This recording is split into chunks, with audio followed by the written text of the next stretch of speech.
नमस्कार दोस्तों, स्वागत है आपका अपने यूट्यूब चैनल कुंज क्लासेस में। जैसा कि मैंने आपको बोला था, वीडियो अपलोड हुआ था, उसमें बता दिया गया था कि आज 1 शॉट आएगा क्लास 10th के साइंस का, चैप्टर 1 रासायनिक अभिक्रिया व समीकरण का। तो ये शाम को ही आने वाला था, परंतु जो है मेरी ऑफलाइन क्लास में भी आज इसी चैप्टर का 1 शॉट था, तो मैं वहाँ पे ज़्यादा देर लग गया, बिजी हो गया था, इस कारण मैं थोड़ी लेट हो गया वीडियो अपलोड करने में। तो हम ये 1 शॉट को 2 पार्ट में लाएंगे, इसलिए ज़्यादा लंबा वीडियो हो जाएगा तो दिक्कत हो जाएगी, आपको देखने में भी परेशानी होगी। तो 2 पार्ट में ये चैप्टर समाप्त हो जाएगा आराम से। तो इस पार्ट में हम आधा कवर करेंगे और अगले पार्ट में आधा कवर करेंगे। तो चलिए वीडियो को शुरू करते हैं। वीडियो पसंद आए तो लाइक शेयर करिए। चलिए पहला आपका सबसे पहला टॉपिक आता है भौतिक परिवर्तन। भौतिक परिवर्तन, जैसा कि नाम से स्पष्ट है, नाम से स्पष्ट क्या है कि भौतिक चीज़ों के बारे में यहाँ पे बात होगी। तो हम लोग पहले परिभाषा पढ़ लेते हैं, ठीक है। ऐसे परिवर्तन, देखिए संसार में हर चीज़ परिवर्तनशील है, ठीक है। अब परिवर्तन का उदाहरण मैं आपको शुरू में ही दे देता हूँ। जैसे कि बर्फ़ आप देखते हैं, बर्फ़ जो होता है कुछ समय पश्चात पिघलकर जल में बन जाता है। तो ये क्या हो रहा है, ये परिवर्तन हो रहा है, ठीक है। किससे? ठोस में द्रव में परिवर्तन हो रहा है। तो हर चीज़ मानव जैसे पहले छोटा रहता है फिर बड़ा हो जाता है, मतलब क्या होता है, परिवर्तन होता है। तो हर चीज़ वस्तुओं, प्रकृति में उपस्थित सारी वस्तुओं में जो होता है परिवर्तन होता है, ठीक है। तो ऐसे परिवर्तन जिनमें रासायनिक रूप से कोई नया पदार्थ नहीं बनता और न ही द्रव्यमान में कोई परिवर्तन होता है, वह भौतिक परिवर्तन कहलाता है। यह एक अस्थायी परिवर्तन है। अच्छा, आपको मैंने परिभाषा पढ़ के सुना दी, लेकिन आपको भी समझ नहीं आएगा। तो क्या है इसमें, आप लोग देखिए, जिनमें रासायनिक, 2 शब्द है, रासायनिक रूप से कोई नया पदार्थ नहीं बनता और न द्रव्यमान में कोई परिवर्तन, यह एक अस्थायी परिवर्तन है, ठीक है। देखिए, एक होता है भौतिक रूप से, एक होता है रासायनिक रूप से, ठीक है। तो रासायनिक रूप से आप थोड़ा आगे चल के तब समझेंगे, अभी मैं आपको एक्सप्लेन करूँगा, थोड़ा सा आपको हो जाएगा। और अस्थायी के बारे में बता देता हूँ। देखो इसका उदाहरण क्या है, उदाहरण के द्वारा समझाता हूँ। जैसे बर्फ़ पिघलने पर जल बनता है, ठीक है। तो देखिए बर्फ़ क्या है, ठोस है, ठोस है। जल क्या है, द्रव है, ठीक है। ये ठीक है, देखा। अच्छा ये बताइए कि ये ठोस से द्रव में गया, ठीक है, ठोस से द्रव में गया, ये तो क्लियर हो गया कि ये परिवर्तन हो गया। अब परिवर्तन हुआ तो कौन सा परिवर्तन हुआ, अस्थायी हुआ किसका? देखिए, हम बर्फ़ से जल बना सकते हैं, जल से भी बर्फ़ बना सकते हैं, बना सकते हैं नहीं? जैसे फ्रिज से बाहर निकाल दीजिए बर्फ़ को, जल बन जाएगा। फिर जल को ले जाइए फ्रिज में रख दीजिए, फिर बर्फ़ बन जाएगा। मतलब क्या है, ये एक रूप से दूसरे, दूसरे रूप से फिर से एक में आ जाएगा। मतलब क्या है, ये स्थायी रूप से नहीं बन रहा है कि जैसे बर्फ़ से जल बन गया तो सिर्फ जल ही रहेगा, नहीं ना, वो जल से फिर बर्फ़ बन सकता है। तो इसका मतलब क्या है कि वो अस्थायी है। तो इसलिए यहाँ पे देखिए लिखा गया है कि यह एक अस्थायी परिवर्तन है। अब बात रही रासायनिक गुण की। रासायनिक गुण में क्या होता है, जैसे बर्फ़ होता है, जल होता है। बर्फ़ का भी क्या होता है, बर्फ़ क्या कहते हैं, एक प्रकार का जल ही है, और जल का खाने में स्वाद हो तो वही रहेगा ना। उसका रासायनिक सूत्र देखिए, बर्फ़ का भी क्या सूत्र रहता है, H2O, और जल का भी सूत्र क्या है, H2O। तो कुछ परिवर्तन हुआ, उसमें कोई परिवर्तन नहीं हो रहा ना। इसके रासायनिक रूप में, इसके संरचना और रचना में कोई परिवर्तन नहीं हो रहा है। इस कारण जो कहा गया है कि इसमें रासायनिक परिवर्तन नहीं होता और यह एक अस्थायी परिवर्तन है। तो परिभाषा देखिए आराम से, इससे बने बर्फ़ पिघलने पर जल बनना, इससे ही आपका परिभाषा सिद्ध हो जाएगा। मतलब कि भौतिक परिवर्तन में क्या होता है कि जो होता है यह एक अस्थायी परिवर्तन होता है और इसमें रासायनिक गुण, रासायनिक संरचना और रचना में परिवर्तन नहीं होता, ठीक है। देखिए ये क्लियर हो गया। अब बात रही द्रव्यमान में, इसमें कोई नया पदार्थ भी नहीं बनता। देखिए पदार्थ क्यों नया नहीं बनता, बर्फ़ से जल बना, भाई पदार्थ तो वही है, जल, बर्फ़ भी एक प्रकार का जल ही है, जल भी तो जल है ही, कोई नया पदार्थ बना नहीं, बनाना। तो और इसके द्रव्यमान में आप एक काम कीजिए, 1 लीटर जल लीजिए और 1 लीटर जल का बर्फ़ बनाएंगे, तो फिर उसको बर्फ़ पिघला के जल बनाएंगे, उसका द्रव्यमान नापेंगे उतना ही रहेगा ना, कम ज़्यादा तो होगा नहीं। तो न द्रव्यमान में कोई परिवर्तन हो रहा है, तो क्या परिभाषा हुई, ऐसे परिवर्तन जिनमें जिनमें द्रव्यमान में परिवर्तन नहीं होता, रासायनिक रूप से कोई परिवर्तन नहीं होता, वह और एक अस्थायी परिवर्तन होता है, वह एक भौतिक परिवर्तन कहलाता है। आराम से क्लियर हुआ, क्लियर हुआ कि नहीं हुआ? मतलब इतने एग्जाम्पल में ही आप समझ जाएंगे, बर्फ़ पिघलने पर जल बनना, इससे ही आप समझ जाएंगे, ठीक है। अब उदाहरण देते हैं, लोहे की छड़ को गर्म करना, ठीक है, लोहे की छड़ को गर्म करना। अब क्या करिए, देखिए आपने एक लोहा का छड़ लिया, लिया नहीं लिया, अरे ले लीजिए, मजाक कर रहा हूँ, ले लिए, लोहे का छड़ लिया। अब उसको क्या करते हैं, लोहे की छड़ को जो है चुंबक वो आग में ले जाइए और गर्म कीजिए। जैसे लोहे की छड़ है ये, इसको आग में ले जाए, गर्म किए। अच्छा, गर्म करने के बाद कुछ देर बाद लोहे की छड़ फिर ठंडी हो जाएगी, ठंडी होने पर 50 वैसे ही रहेगी ना, लोहे में कोई परिवर्तन होगा? नहीं होगा ना। मतलब क्या है, एक अस्थायी परिवर्तन। मतलब ये लोहे से गर्म करने पर भी लोहा बाद में मिल जाएगा, तो ये एक अस्थायी परिवर्तन। इसके गुण में कोई परिवर्तन होगा? लोहा भाई, लोहा का सूत्र Fe है, Fe ही रहेगा ना। उसकी संरचना में कोई परिवर्तन होगा? भाई लोहा अगर लंबा है तो लंबा ही रहेगा ना, छोटा मोटा तो होगा नहीं। तो मतलब क्या है, जिसमें कोई रासायनिक परिवर्तन भी नहीं हो रहा है और कोई नया पदार्थ भी नहीं बन रहा है, और कोई उसके द्रव्यमान, लोहे का द्रव्यमान 5 किलो था तो गर्म करने के बाद भी 5 किलो रहेगा। मतलब क्या है, कोई परिवर्तन नहीं हो रहा है। इसका यह एक भौतिक परिवर्तन है। समझ में आया? आया कि नहीं आया? अच्छा, मैं क्वेश्चन आपसे पूछता हूँ, मोम का पिघलना अथवा बल्ब का जलना कौन सा परिवर्तन है? इसको आप कमेंट बॉक्स में दीजिएगा इसका आंसर, ठीक है। अब हम लोग रासायनिक परिवर्तन के बारे में चर्चा करते हैं। रासायनिक परिवर्तन क्या है, अब देखिएगा, ठीक है। परिभाषा देख लें पहले। ऐसे परिवर्तन जिनमें पदार्थ की रासायनिक संरचना तथा रासायनिक गुण बदल जाते हैं, रासायनिक परिवर्तन कहलाता है। यह एक स्थायी परिवर्तन है, ठीक है। अब समझिए क्या है ऐसे परिवर्तन जिनमें पदार्थ की रासायनिक संरचना। देखिए, भौतिक परिवर्तन में रासायनिक संरचना ही बन रही थी। लोहे का सूत्र Fe था तो Fe ही रहेगा उसका गुण। लोहा जितने किलो का था उतना ही किलो का रहेगा। इसमें क्या होता है, इसमें संरचना बदलेगी, रासायनिक संरचना तथा रासायनिक गुण भी बदल जाते हैं। लोहे का गुण भी उसमें नहीं बदल रहा था, इसमें सब बदल जाएंगे। देखिए कैसे बदलता है, उदाहरण देखिए। जल में दिख नहीं रहा होगा ना आपको, एक सेकंड।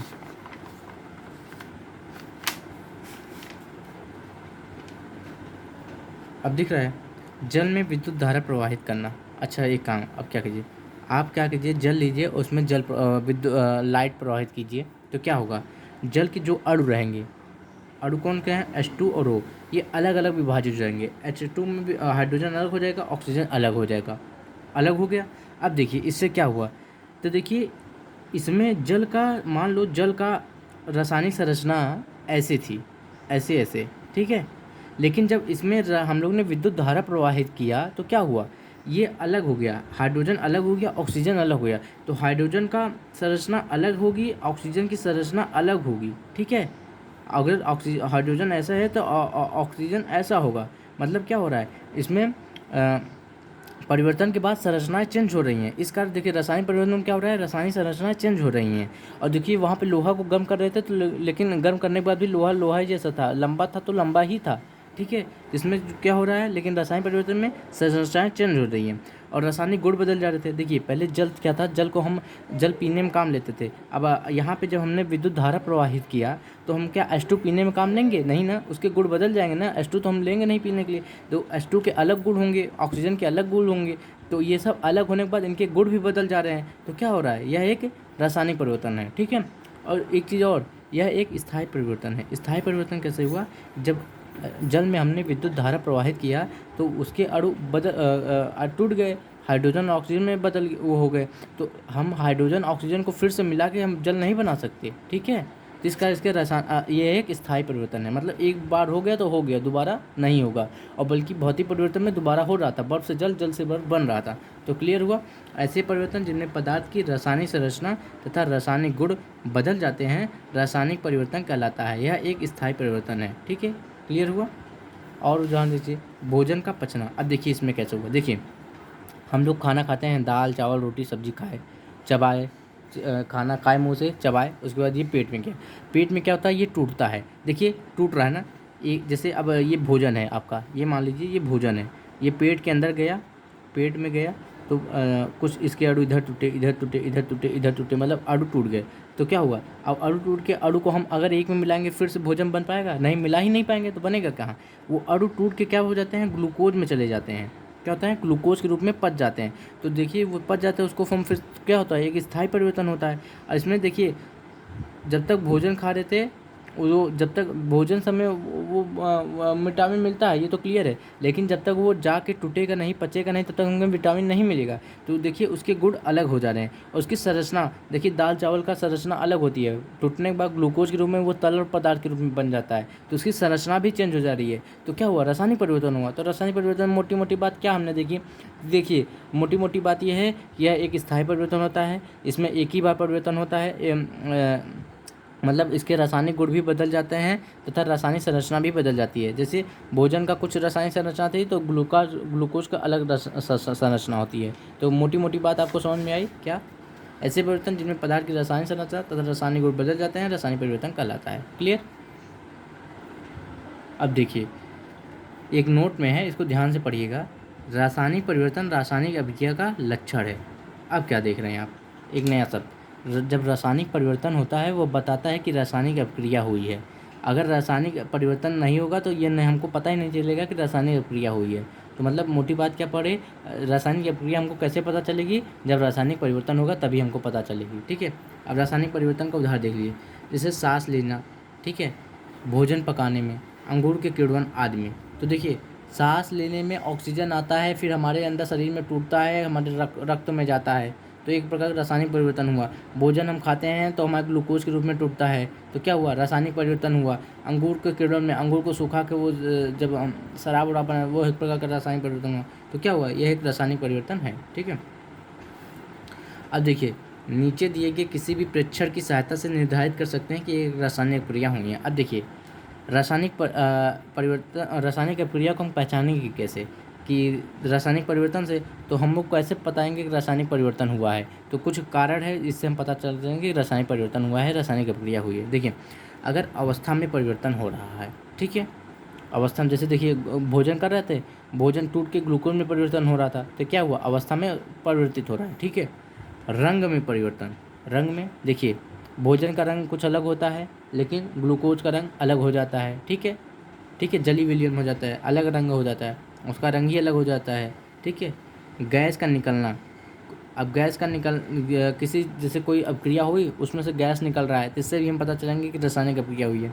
तापमान में परिवर्तन, मान लो किसी अभिक्रिया का तापमान 5 डिग्री सेल्सियस था, जब परिवर्तन हुआ तो उसके बाद 10 डिग्री सेल्सियस या 2 डिग्री सेल्सियस हो गया, तो मतलब क्या हो रहा है, तापमान में परिवर्तन हो रहा है। जैसे बुझे हुए चूने का जब रासायनिक परिवर्तन हो, उसके ताप में परिवर्तन होता है। तो क्या है, यह सब कारण हमको बताते हैं कि रासायनिक परिवर्तन अभिक्रिया हुई है। ठीक है। अवस्था में परिवर्तन, रंग में परिवर्तन, गैस का निकलना या उत्सर्जन, तापमान परिवर्तन, हमने बताएंगे कि रासायनिक परिवर्तन हुआ है कि नहीं, रासायनिक अभिक्रिया हुई है कि नहीं। ठीक है। अब आते हैं नए बात उस पर। रासायनिक अभिक्रिया में जिस पदार्थ या पदार्थों में रासायनिक परिवर्तन होता है उन्हें अभिकारक कहते हैं। अब देखिए मोटी मोटी बात क्या कह रही है, जो रासायनिक अभिक्रिया होती है उसमें जो पदार्थ होता है जिसमें परिवर्तन होता है, ठीक है, तो जिसमें परिवर्तन होता है उसको अभिकारक कहते हैं, और उसके परिवर्तन होने के पश्चात जो हम फलस्वरूप जो हमें मिलता है उसे उत्पाद कहते हैं। जैसे देखिए भोजन क्या है, जो अन्न है, भोजन है, वो क्या है, वो अभिकारक हुआ। उसके बाद भोजन खाने के बाद जब टूटता उठता है तो उसके बाद ग्लूकोज बनता है, तो ग्लूकोज क्या हुआ, उत्पाद हुआ। अब उदाहरण के द्वारा समझ लीजिए, जैसे जिंक ऑक्साइड है, ठीक है, ये रासायनिक अभिक्रिया है भाई, ये पूरी रासायनिक अभिक्रिया कहते हैं इसे। जिंक ऑक्साइड है और H2O सल्फ्यूरिक अम्ल है। जिंक ऑक्साइड सल्फ्यूरिक अम्ल जो है अभिकारक है, इसलिए इनमें परिवर्तन हो रहा है, और इनमें परिवर्तन होने के पश्चात जो जिंक सल्फेट और जल बन रहा है, यह एक उत्पाद है। ठीक है। तो क्या हुआ, जिंक ऑक्साइड सल्फ्यूरिक अम्ल से क्रिया करने के बाद जिंक सल्फेट बनाता है। ये जिंक और सल्फेट मिलकर जिंक सल्फेट बनाते हैं, और H2 और वो मिलकर जल बनाते हैं। तो क्या हुआ, ये अभिकारक हो गया इधर वाला पार्ट। अक्सर बाएं वाला पार्ट अभिकारक होता है और दाएं वाला पार्ट उत्पाद होता है। ठीक है। तीर के निशान किधर वाला, दाएं, वो उत्पाद होता है, और तीर के निशान के बाएं वाला क्या होता है, अभिकारक होता है। क्लियर। अब देखिए रासायनिक अभिक्रिया, अब देखिए आपको बताया ऊपर रासायनिक अभिक्रिया। अब आप लोग ध्यान दीजिए रासायनिक अभिक्रिया क्या होती है। वे क्रियाएं जिनमें पदार्थों के संगठन, गुण तथा संरचना में परिवर्तन होता है अभिक्रियाएं कहलाती हैं। देखिए वही पुरानी बात जो भौतिक परिवर्तन रसायन, देखिए कोई भी जब अभिक्रिया होगी तो उसके संगठन, उसका जो संरचना उरचना है सब चेंज होगा। उसका गुण कुछ पहले कुछ और था, उसके बाद कुछ और होगा। ठीक है। उसके बाद यही तो हमको पता चल जाएगा कि यह एक रासायनिक अभिक्रिया हुई है। ठीक है। क्या हुआ, तो अब देखते हैं अभिक्रिया के प्रकार। अभिक्रिया कितने प्रकार की होती हैं, रासायनिक अभिक्रिया। अभिक्रिया दो प्रकार की होती हैं, एक नाभिकीय अपक्रिया, एक रासायनिक अपक्रिया, ठीक है। अपक्रियाएँ कितने प्रकार की? देखिए नाभिकीय अपक्रिया में होता है परमाणु के नाभिक भाग लेते हैं, ठीक है। जैसे हाइड्रोजन परमाणु के नाभिक जो होगा, नाभिक बीच में होता है ना, वो भाग लेता है। और नाभिकीय अपक्रिया में परमाणु का स्वरूप बदलता है, जो परमाणु का वो चेहरा मतलब चित्र रहता है, मतलब कि जैसे परमाणु का गोलाकार है तो उसमें जाके उस प्रकार में बदल जाता है, ठीक है। उसकी संरचना बदल जाती है, ठीक है, स्वरूप, उसका रूप बदल जाता है नाभिकीय अपक्रिया में। और नाभिकीय अपक्रिया में क्या होता है, परमाणु का नाभिक, जैसे नाभिक की से समझ में आता है कि नाभिक परमाणु का नाभिक भाग लेता है, उसकी परमाणु स्वरूप बदलता है। और रासायनिक अपक्रिया में क्या होता है, परमाणु के बाह्यतम इलेक्ट्रॉन भाग लेते हैं। जो परमाणु होता है, परमाणु जैसे ऑक्सीजन लीजिए, ऑक्सीजन है, ऑक्सीजन का क्या होता है, के में 2 रहते हैं, ये आगे आप समझेंगे, और इसके बाहर में 6, 2 3 4 5 6, 6 2 और, तो उसके परमाणु के बाह्यतम ये परमाणु जो है ऑक्सीजन का, परमाणु के बाह्यतम इलेक्ट्रॉन कितने, 6 इलेक्ट्रॉन है। तो ये 6 इलेक्ट्रॉन भाग लेंगे जब अपक्रिया में, और इसका निजी स्वरूप नहीं बदलता। निजी स्वरूप क्यों नहीं बदलता, किस लिए जानते हैं, क्यों? इलेक्ट्रॉन कभी अविभाज्य मतलब कभी टूटते नहीं हैं, जब टूटते ही नहीं तो उनका स्वरूप कहाँ से बदलेगा, ठीक लीजिए। और परमाणु टूट जाते हैं, ठीक है, क्लियर हुआ। और एक बात और नोट कर लीजिए, ये जो है ये अक्सर पेपर में पूछा जाता है रासायनिक अपक्रिया पर टिप्पणी पर, तो ये देखिए क्या है कहानी। रासायनिक अपक्रिया में परमाणुओं के मध्य बने कुछ पुराने बंध टूट जाते हैं। अगर पूछे रासायनिक अपक्रिया किसे कहते हैं तो ये लिखिएगा, रासायनिक अपक्रिया में परमाणुओं के मध्य बने कुछ पुराने बंध टूट जाते हैं, कुछ नए बंध बन जाते हैं तथा एक प्रकार के अणु दूसरे प्रकार के अणुओं में परिवर्तित हो जाते हैं। इस प्रकार रासायनिक अपक्रिया में पदार्थों के अणुओं, समझ नहीं आया, अभी हम उदाहरण के द्वारा समझाएंगे। अणुओं के संगठन तथा संरचना में परिवर्तन होता है, जिसके कारण पदार्थ के गुण भी परिवर्तित हो जाते हैं। नहीं समझ में आया, ठीक है, हम समझाते हैं क्या कह रहा है। देखिए उदाहरण लेते हैं, जिंक सल्फाइड को तन्य सल्फ्यूरिक अम्ल ने डाल दिया, जिंक ऑक्साइड को, सॉरी सल्फाइड नहीं, जिंक ऑक्साइड है ये। जिंक ऑक्साइड को जब हम सल्फ्यूरिक अम्ल में डालते हैं तो क्या होता है, जिंक सल्फेट और जल बनता है। तो क्या हो रहा है, देखिए क्या कर रहा था, रासायनिक अपक्रिया में क्या होता है, ये जिंक ऑक्साइड में क्या है, जिंक है और ऑक्सीजन है, इससे जिंक ऑक्साइड बना है, और सल्फ्यूरिक अम्ल हाइड्रोजन और सल्फेट से मिलकर बना है, ठीक है।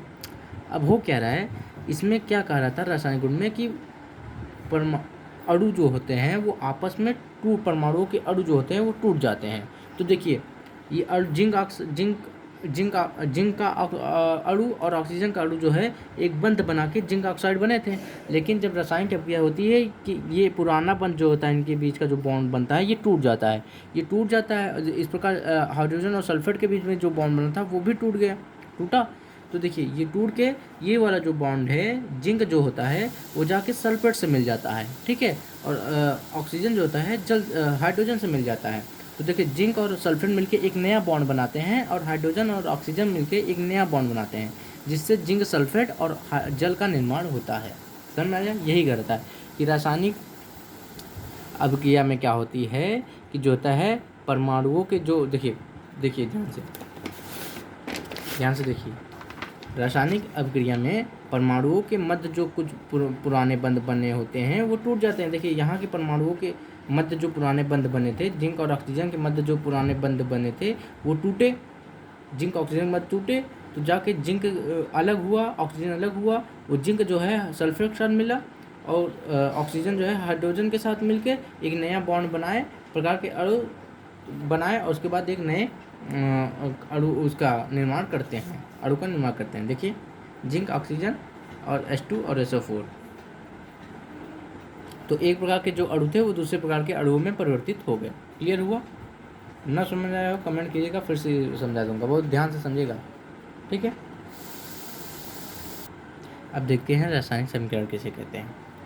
देखिए प्रतीकों और अणुसूत्रों द्वारा रासायनिक अपक्रिया को संक्षेप में व्यक्त करने वाली समीकरण रासायनिक समीकरण कहती है। क्या मतलब क्या, देखिए जिंक, जैसे अब यही वाला समीकरण आप ले लीजिए, जिंक ऑक्साइड और सल्फ्यूरिक अम्ल।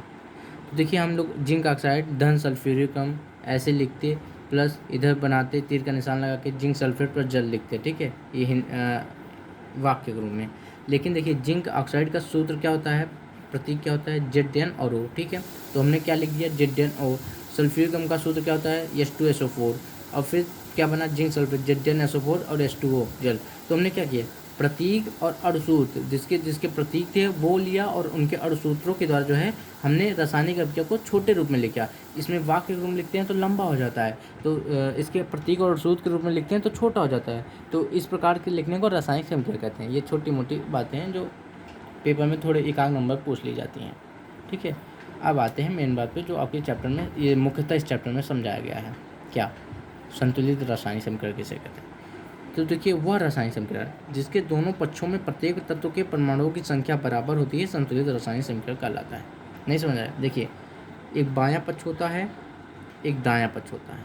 ठीक है, अभिकारक उत्पाद। ठीक है, तो क्या होता है, इसमें जितने परमाणु होते हैं वो तत्व के परमाणु होते हैं उस उनकी संख्या, और इधर जो तत्व के परमाणु होते हैं उनकी संख्या बराबर होनी चाहिए। जब ये दोनों बराबर होंगी आपस में तभी तो संतुलित रासायनिक समीकरण होगा। जैसे रस्सी खेल आपने देखा होगा, 10 लोग इस तरफ बंधे होते हैं, 10 लोग इस तरफ होते हैं, तो जब बराबर के लोग होते हैं तब कंपटीशन होता है, तब पता चलता है कौन जीता। अब पता चला 15 लोग इधर हो गए, 20 लोग इधर हो गए, तो कौन सा कंपटीशन, इधर ही वाला जीतेगा। पहले ही सब क्लियर हो जाता है। किसी रासायनिक समीकरण कहते हैं कि मतलब बाएं पक्ष में भी तत्वों के परमाणुओं की संख्या बराबर हो और दाएं पक्ष में भी तत्वों के परमाणु की संख्या बराबर हो। अब जैसे इसमें ये उदाहरण लीजिए, Mg+O2 तत्व के परमाणु, Mg पर मैग्नीशियम परमाणु है, ऑक्सीजन के अणु हैं, इधर MgO। अब देखिए यहाँ पे ऑक्सीजन 2 है, ऑक्सीजन के 2 है, तो यहाँ पे क्या होगा, और यहाँ पे 1 है, तो हमको इसको इक्वल बराबर करना होगा। तो इधर हम क्या करेंगे, 2 से मल्टीप्लाई कर देंगे, गुणा कर देंगे, तो 2MgO, मतलब ऑक्सीजन तो बराबर हो गया, इधर भी 2 ऑक्सीजन, इधर भी 2 ऑक्सीजन। लेकिन देखिए Mg कम बढ़ गया, तो इधर Mg को भी हम बराबर करेंगे, इधर 2 से गुणा कर देंगे, तो 2Mg+O2 2MgO। अब देखो 2Mg इधर भी, 2Mg इधर भी, 2 ऑक्सीजन इधर भी, 2 ऑक्सीजन इधर भी, तो क्लियर हो गया। इस प्रकार यह संतुलित हो गई। ठीक है, अब संतुलित रासायनिक समीकरण को जो है अनुमान विधि द्वारा संतुलित करते हैं। अब इसको हम देखते हैं। जैसे कैल्शियम कार्बोनेट है, क्या है, कैल्शियम कार्बोनेट व हाइड्रोक्लोरिक अम्ल की क्रिया के फलस्वरूप जो है कैल्शियम क्लोराइड, कार्बन डाइऑक्साइड तथा जल बनते हैं। इस क्रिया को कंकारी समीकरण निम्न क्या होगा, तो समझो कंकारी समीकरण क्या, वही मतलब समीकरण क्या होगा, मतलब कंकारी समीकरण उसे कहते हैं जो संतुलित नहीं रहता है। ठीक है, अब जैसे इसके पहले जब हमने ये गुणा उड़ा करके नहीं बनाया था तो वो कंकारी समीकरण था। ठीक है, जब संतुलित हो जाता है तो संतुलित समीकरण करते हैं। तो देखिए अब कंकारी समीकरण पर लिखते हैं। कैल्शियम कार्बोनेट का सूत्र क्या होता है, CaCO3, कैल्शियम कार्बोनेट हो गया। ठीक है, धन हाइड्रोक्लोरिकम का सूत्र क्या होता है, HCl हो गया, कि क्रिया के फलस्वरूप कैल्शियम क्लोराइड। अब क्या बन रहा है, कैल्शियम क्लोराइड, तो कैल्शियम क्लोराइड का क्या सूत्र होता है, CaCl2। ठीक है, तथा कार्बन डाइऑक्साइड का तथा जल बनते हैं। कार्बन डाइऑक्साइड क्या हो गया, CO2+H2O। ये हमने क्या लिख दिया है, ये कंकाली समीकरण हो गया, इसलिए अभी संतुलित नहीं है। अब देखिए इसको संतुलित करते हैं। अब देखिए यहाँ पे क्या है, कैल्शियम कितने हैं, 1 है, यहाँ पे कैल्शियम कितने हैं, 1 है, चलो कैल्शियम तो संतुलित है। ठीक है, अब देखिए कार्बन कितने हैं, इधर 1 है, इधर कार्बन कितने हैं, इधर कार्बन भी 1 है, चलो कार्बन भी संतुलित है। ऑक्सीजन कितने हैं, 3 हैं, इधर ऑक्सीजन कितने हैं, 2, 1, 3, चलो ऑक्सीजन भी संतुलित है। हाइड्रोजन कितने हैं, 1 है, इधर हाइड्रोजन कितने हैं, 2 है। ओहो, हाइड्रोजन तो संतुलित नहीं है भाई साहब, हाइड्रोजन को हमको संतुलित करना पड़ेगा। तो हाइड्रोजन संतुलित करने के लिए हम क्या करते हैं, यहाँ से यहाँ पे 2 से मल्टीप्लाई कर देते हैं हाइड्रोजन में, ये 2 से कर दिया। अब 2 हाइड्रोजन इधर भी हो गए, 2 हाइड्रोजन इधर भी हो गए। लेकिन अब देखिए Cl, इधर Cl कितने हैं, 2 है, इधर भी Cl कितने हैं, 2 है, मतलब Cl भी बराबर हो गए। तो कुल मिला के क्या हुआ कि हमारे संतुलित समीकरण हो गया है।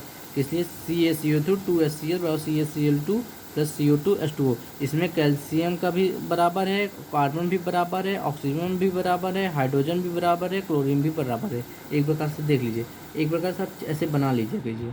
ठीक है, अभी देखिए देखिए बना लीजिए। देखिए यहाँ पे एक में तत्व लिख दीजिए, एक में परमाणु संख्या बाएं पक्ष का, बायां, और इधर परमाणु संख्या दायां। ठीक है, लिख दीजिए। अब देखिए क्या होता है, तत्व कैल्शियम लिखे, कैल्शियम है, कार्बन है, ऑक्सीजन है, हाइड्रोजन है, क्लोरीन है। ठीक है, इधर भी वही होंगे। अब देखिए बाएं पक्ष में परमाणु कैल्शियम कितने हैं? एक ही है, ठीक है। कार्बन कितने हैं? एक। ऑक्सीजन कितने हैं? 3, ठीक है। हाइड्रोजन कितने हैं? एक। क्लोरीन कितने हैं? एक, ठीक है। अब दाएं पक्ष में कैल्शियम कितने हैं? एक। क्लोरीन कितने हैं? ओ सॉरी, कैल्शियम एक हो गए। कार्बन कितने हैं? एक। उसके बाद ऑक्सीजन कितने हैं? 2, 1, 3, 3। अब हाइड्रोजन कितने हैं? हाइड्रोजन 2। क्लोरीन कितने हैं? क्लोरीन 2 और 1। यहाँ पे क्या क्या संतुलित नहीं है? कैल्शियम संतुलित है, कार्बन संतुलित है, ऑक्सीजन संतुलित है, हाइड्रोजन और क्लोरीन नहीं संतुलित है। तो हाइड्रोजन को हमने संतुलित करने के लिए क्या किया, यहाँ पे जब 2 से गुणा किया तो क्लोरीन भी संतुलित हो गया और हाइड्रोजन भी संतुलित हो गए। तो 2HCl, देखो 2 हाइड्रोजन इधर भी हो गए, 2 हाइड्रोजन इधर भी हो गए, 2 क्लोरीन इधर भी हो गए, 2 क्लोरीन इधर। इस प्रकार यह संतुलित समीकरण हो गया, ठीक है, क्लियर। अब हम लोग इसको संतुलित करते हैं।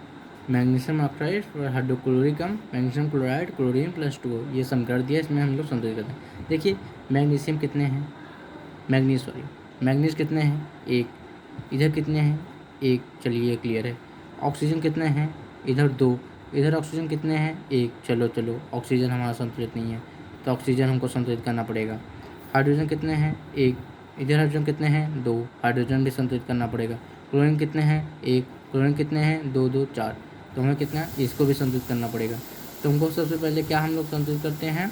क्या हम लोग ऑक्सीजन को संतुलित करते हैं। तो इधर 2 ऑक्सीजन है, तो इधर 2 ऑक्सीजन करने के लिए हम लोग यहाँ 2 से मल्टीप्लाई कर देते हैं, तो 2 ऑक्सीजन हो गए। इधर भी 2, इधर भी, क्लियर हो गए।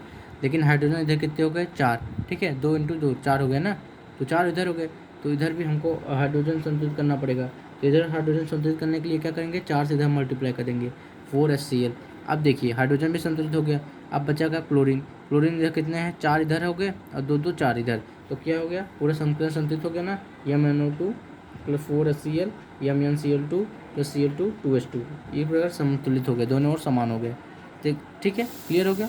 मतलब एक एक पकड़िए, क्या क्या संतुलित नहीं है वही ध्यान से देखिए, फिर संतुलित हो जाएगा, ठीक है। अब हम आते हैं रासायनिक समीकरण में भौतिक अवस्थाओं के संकेत। जैसे रासायनिक समीकरण जो हम देखे थे उसमें भौतिक अवस्थाएं जो होती हैं उनको हम किस प्रकार से डिनोट करते हैं वो हमने देखा। देखो गैस को गैस जी से प्रदर्शित करते हैं, द्रव को ये लिक्विड यल से प्रदर्शित करते हैं, जलीय विलयन को एक्वस AQ से प्रदर्शित करते हैं, ठोस को सॉलिड ES से प्रदर्शित करते हैं। जैसे ये देखिए रासायनिक समीकरण लिखा है, सोडियम जल, सोडियम हाइड्रोक्साइड प्लस H2, ठीक है। तो सोडियम क्या है? ठोस है, तो इसको यस से किए। जल क्या है? लिक्विड है, EL से प्रदर्शित किए। सोडियम हाइड्रोक्साइड क्या हुआ? 2 एक्वस हुआ, जलीय विलयन हो गया, ठीक है। तो AQ से प्रदर्शित किया, और H2 गैस है इसलिए G से प्रदर्शित किया, ठीक है। अब आता है कभी कभी अपक्रिया की परिस्थितियों जैसे ताप, उत्प्रेरक आदि को तीर के निशान के ऊपर या नीचे लिखा जाता है। जैसे रासायनिक अपक्रिया जो होती हैं तो उसमें हमें कभी कभी जो है अत्यधिक ताप लगा के अपक्रिया को पूरा कराना पड़ता है, कभी कभी जो है कुछ मिला के ऊपर से करना पड़ता है, अपक्रिया को पूरा कराना पड़ता है। तो उसको हम लोग ना तीर जो रहता है उसके ऊपर लिखते हैं। जैसे देखिए ये कार्बन डाइऑक्साइड जो है जल से क्रिया करता है तो ग्लूकोज का निर्माण करता है। तो देखिए 6CO2 प्लस 12H2O, ये क्रिया करता है किससे? सूर्य की प्रकाश की उपस्थिति में तथा क्लोरोफिल से। जब यह अपक्रिया करता है तो ग्लूकोज C6H12OC की बनाता है और ऑक्सीजन और जल को अलग करता है। तो समझ में आया? मतलब सूर्य के प्रकाश की क्लोरोफिल तथा सूर्य की प्रकाश की उपस्थिति में यह अपक्रिया पूरी होती है, ठीक है, क्लियर हुआ। और ये भी देखिए कभी कभी गैसीय अवस्था के लिए ऊपर का चिन्ह ऊपर करते हैं और छेप के लिए नीचे। मतलब क्या होता है, क्यों गैस उड़ती है ना, तो गैस उड़ती है इसलिए ऊपर दिखाते हैं, और अवक्षेप जो होता है नीचे बैठ जाता है इसलिए इसको नीचे से दिखाते हैं। जैसे पानी में बालू मिलाइए तो नीचे बैठता है ना, तो इसको इसलिए अवक्षेप को नीचे दिखाते हैं, ठीक है। अब देखिए प्रत्येक रासायनिक समीकरण में भौतिक अवस्थाओं को तब तक नहीं दे सकते जब तक कि आवश्यक न हो। अच्छा किया गया है, ये जो भौतिक अवस्थाएं मैंने बताई ना, इसका भौतिक अवस्था गैस को G से, लिक्विड को यस से, ठोस को यस से, लिक्विड को जलीय विलयन को AQ से दर्शाते हैं। ये हम लोग तब दर्शाएंगे जब हमें ज़रूरी लगेगा। ज़रूरी कब होगा तब बताएंगे। देखिए जब या फिर पेपर में कहा होगा कि आप लोग भौतिक अवस्थाओं को दर्शाइए तब, या फिर जहाँ पे जो रासायनिक अभिक्रिया में डिनोट करना होगा कि यहाँ पे ये है इसलिए दर्शाएंगे जहाँ आवश्यक। देखिए यहाँ जैसे आयरन जो होता है जल से क्रिया करता है वाष्प से क्या करके फेरस ऑक्साइड बनाता है, फेरस ऑक्साइड बनाता है, प्लस जो है हाइड्रोजन अलग करता है। ठीक है, तो देखिए यहाँ पे क्या हो रहा है, ध्यान से देखिएगा कि यहाँ पे क्या हो रहा है कि ये जो जल है, ये H2O है, यहाँ जल नहीं है, ये वाष्प के रूप में काम किया गया है। ठीक है, इसलिए यहाँ पे इसको गैस के रूप में बनाया गया, वरना H2O तो एक लिक्विड है ना जल, लेकिन यहाँ पे G से क्यों दर्शाया गया, इसलिए इसको हम लोग जब आयरन में क्या होता है वाष्प प्रभावित करते हैं, तो वाष्प को भी H2O से ही डिनोट करते हैं, तो इस कारण यहाँ पे G डिनोट किए हैं, इसलिए ये वाष्प के रूप को दर्शा रहा है। ठीक है, क्लियर हुआ। अब हम रासायनिक अभिक्रियाओं के प्रकार देख लेते हैं जल्दी जल्दी। देखिए रासायनिक अभिक्रियाओं के शायद 9 प्रकार है। ठीक है, परंतु आज हम 3 प्रकार तक देखेंगे, उसके बाद नेक्स्ट वीडियो में पूरे 9 प्रकार देखेंगे। ठीक है, नेक्स्ट वीडियो में ये पूरा चैप्टर ही समाप्त हो जाएगा। देखिए संयोजन अभिक्रिया, संयोजन, देखिए संयोजन योगात्मक, इससे ही क्लियर हो रहा है कि 2 चीज़ों को हम लोग जोड़ रहे हैं। ठीक है, तो देखिए 2 चीज़ों को जोड़ेंगे, 2 चीज़ों को जोड़ सकते हैं, 2 से अधिक चीज़ों को जोड़ सकते हैं, 2 से अधिक, लेकिन एक चीज़ों को तो नहीं जोड़ेंगे। तो इसके बाद देखिए वे अभिक्रिया जिनमें 2 या 2 से अधिक पदार्थ संयोग करके केवल एक नया पदार्थ बनाते हैं, केवल एक ही नया पदार्थ बनाते हैं, संयोजन अभिक्रिया कहलाती है। 2 से अधिक पदार्थ मिलकर एक नया पदार्थ बनाए, जैसे उदाहरण सल्फर जो है ऑक्सीजन से मिलकर सल्फर डाइऑक्साइड बनाता है, तो दो पदार्थ मिले एक पदार्थ बनाए, तो इसलिए क्या है संयोजन अभिक्रिया। जैसे हाइड्रोजन गैस को ऑक्सीजन गैस में जलाने पर जल बनता है, तो हाइड्रोजन की अभिक्रिया ऑक्सीजन से हाइड्रोजन गैस को ऑक्सीजन में गैस में जब हम लोग जलाते हैं तो जल का निर्माण होता है। तो देखिए 2 पदार्थ एक मिलकर एक ही पदार्थ का निर्माण कर रहे हैं। ठीक है, कैल्शियम ऑक्साइड बूझा चूना जो होता है, जल से क्रिया करके कैल्शियम हाइड्रोक्साइड बूझा हुआ चूना बनाता है, प्लस उष्मा निकालता है, मतलब बिना बूझा हुआ चूना कैल्शियम ऑक्साइड जल के साथ क्रिया करके कैल्शियम हाइड्रोक्साइड बूझा हुआ चूना बनाता है। तो क्या 2 पदार्थ मिलकर एक पदार्थ बना रहे हैं। ठीक है, तो यह क्या संयोजन। अब देखिए बूझे हुए चूने की जली विलयन का उपयोग दीवारों पर सफ़ेदी करने के लिए किया जाता है। क्या, जो हम लोग घर में पेंट करते हैं ना, तो देखिए वहाँ पे सफ़ेद रंग का हम लोग पेंट करते हैं, वो क्या चूना पेंट करते हैं, वो एक बूझा चूना रहती है, कैल्शियम हाइड्रोक्साइड रहता है, उसको जली विलयन जो होता है उसका एक्वस पानी में घोल के हम लोग क्या करते हैं उसको दीवारों पर पेंट कर देते हैं। ठीक है, तो इससे एक क्वेश्चन अक्सर बनता है, तो ये क्वेश्चन ध्यान से देखिएगा, ये वाला क्वेश्चन, दीवारों पर बूझे हुए चूने के जली विलयन का उपयोग क्यों किया जाता है, ये बहुत इंपॉर्टेंट क्वेश्चन है। अक्सर ये प्रश्न पूछा जाता था, ये मैंने जब पेपर दिया था 2014 में तब पूछा गया था। ठीक है, बूझा हुआ चूना वायु की कार्बन डाइऑक्साइड, देखो बूझा हुआ चूना जो होता है जब हम लोग उसको दीवारों पर पेंट करते हैं तो वायु के में जो कार्बन डाइऑक्साइड होते हैं उससे संयोग करता है, और बूझा हुआ चूना जो होता है कैल्शियम कार्बोनेट बनाता है, किससे, कार्बन डाइऑक्साइड से, वो कार्बन डाइऑक्साइड से क्रिया करके कैल्शियम कार्बोनेट बनाता है, और जो दीवारों पर पतली परत के रूप में जम जाता है, पतली परत के रूप में जब जम जाता है तो वह 2 से 3 दिन में वो चमक ला देता है, इस कारण हम लोग दीवारों पर इसका प्रयोग करते हैं। तो देखिए कैल्शियम का हाइड्रोक्साइड बूझा हुआ चूना कार्बन डाइऑक्साइड से क्रिया करके कैल्शियम कार्बोनेट बना रहा है, जो कि हमारी दीवारों पर पेंट किया जाता है, इसीलिए हम लोग बूझे चूने का प्रयोग करते हैं। ठीक है, नोट, कैल्शियम कार्बोनेट को संगमरमर भी कहते हैं। ठीक है, ये भी ध्यान दीजिएगा, क्या, कैल्शियम कार्बोनेट को हम लोग संगमरमर भी कहते हैं। ठीक है, संगमरमर का स्रोत अगर पूछ लिया तो CO3 लिख दीजिएगा। अब हम लोग विस्थापन अभिक्रिया, प्रतिस्थापन अभिक्रिया। विस्थापन मतलब एक स्थान एक दूसरे के स्थान पे आ जाना, ये क्या करता है, एक को हटा के दूसरे के स्थान पे आ जाता है। देखिए कैसे, वे अभिक्रिया है जिनमें किसी यौगिक के अणु, क्या कोई यौगिक है उसका अणु है, उसके किसी एक अणु में तत्व होते हैं, उसके किसी अणु के किसी एक तत्व का परमाणु, तत्व का जो परमाणु है, अथवा परमाणु के समूह, तत्व का एक परमाणु हो या फिर कईयों परमाणुओं के कई भी परमाणु का समूह हो के स्थान पर किसी दूसरे तत्व का, कोई दूसरे तत्व का परमाणु अथवा परमाणुओं का समूह आ जाता है तो विस्थापन अभिक्रिया कहलाती है। परिभाषा क्लियर नहीं हुआ, अभी एग्जाम्पल से किया जाएगा।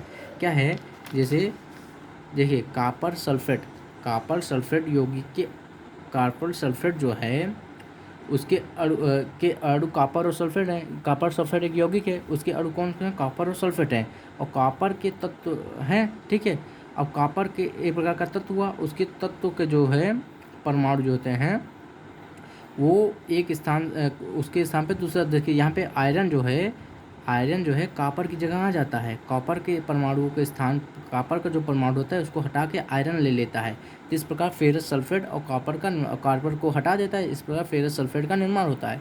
क्या कहता है, कॉपर सल्फेट आयरन से लोहे से क्रिया करके फेरस सल्फेट का निर्माण करता है। ये फेरस जाता है और कॉपर को हटा देता, कहता है भाग यहाँ से, तो भाग जाता है और फेरस सल्फेट का निर्माण हो जाता है। अब देखिए यही है, उसके अणु के उसके तत्व को हटा दिया, यौगिक के जो अणु है, अणु का जो परमाणु है, परमाणु का जो तत्व का जो परमाणु है उसको हटा दिया। ठीक है, कॉपर एक तत्व है। कॉपर देखो, कॉपर क्या है, कोई भी जो तत्व होता है कईयों परमाणुओं से मिलकर बनता है। जैसे एक कॉपर बना है तो कॉपर क्या है, कॉपर क्या है, वो थोड़े थोड़े थोड़े थोड़े थोड़े थोड़े परमाणुओं, इतने इतने छोटे छोटे परमाणुओं से मिलकर एक तत्व का निर्माण किया है। ठीक है, तो इसीलिए कहा गया है। देखो कॉपर सल्फेट एक यौगिक हुआ, ध्यान से देखिएगा, आप लोग परिभाषा इससे याद हो जाएगी।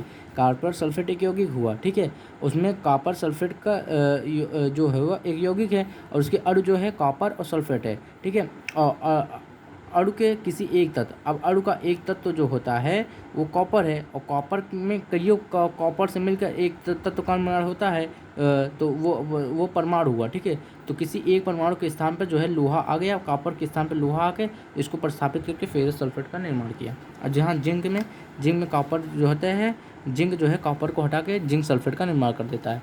और ये मेथेन जो है क्लोरीन से क्रिया करता है, तो इसमें क्या होता है, इसमें एक हाइड्रोजन क्लोरीन आता है, हाइड्रोजन को हटाता है और मेथिल क्लोराइड और हाइड्रोक्लोरिक अम्ल का निर्माण करता है। ठीक है, क्लियर हुआ। अब अनुत्क्रमणीय अभिक्रिया की हम लोग परिभाषा देखते हैं और यही पे वीडियो समाप्त कर देंगे, फिर नेक्स्ट लेक्चर में पूरा चैप्टर ही समाप्त कर देंगे। अनुत्क्रमणीय, अणु धन उत्क्रमणीय। अणु से ही हमको क्लियर हो रहा है कि अभिक्रिया जो है एक दिशा में चलेगी।